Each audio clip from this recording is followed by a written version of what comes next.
Breaking news. New developments have emerged in the investigation into the tragic death of 18-year-old Nolan Wells. As previously reported, Wells disappeared while visiting a remote island off the Mississippi coast with a group of friends on the 4th of July. 2 days later, his body was discovered washed ashore, leaving his family and the public searching for answers. The biggest question remains, what really happened to Nolan Wells? With no clear explanation so far, many people continue to suspect that there may have been foul play involved. Part of the online discussion has centered on the fact that Nolan appeared to be the only black member of the group he traveled with. Another point drawing attention is reports that an argument allegedly took place between Nolan and some of his friends while they were on the island. In response to the growing concerns, Nolan's family has retained civil rights attorney Benjamin Crump, who is now leading an independent investigation and seeking an independent autopsy.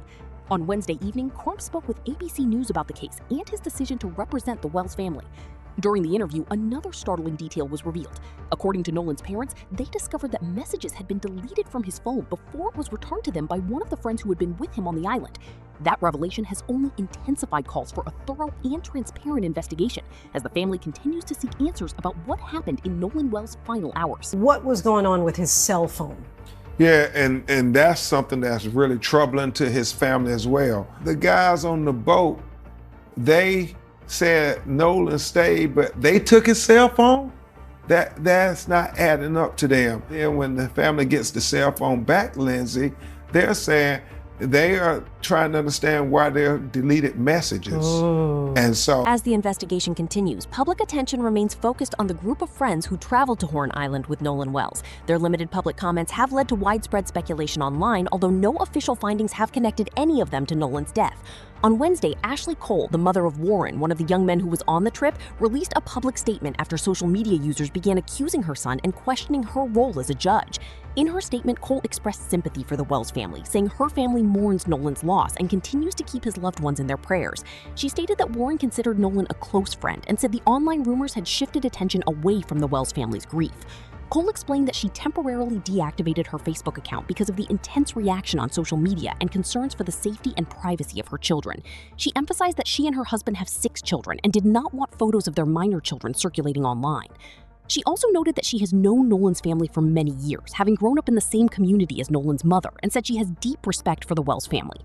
Addressing speculation surrounding the investigation, Cole stated that neither she nor any member of her family was present at Horn Island on July 4. She also denied any suggestion that her family was attempting to interfere with the investigation or prevent authorities from determining what happened. According to her statement, Warren fully cooperated with investigators from the Jackson County Sheriff's Department. She said he last saw Nolan at approximately 3 p.m. on July 4. Around 4:30 p.m., the group reportedly left the island after their boat began taking on water due to mechanical problems.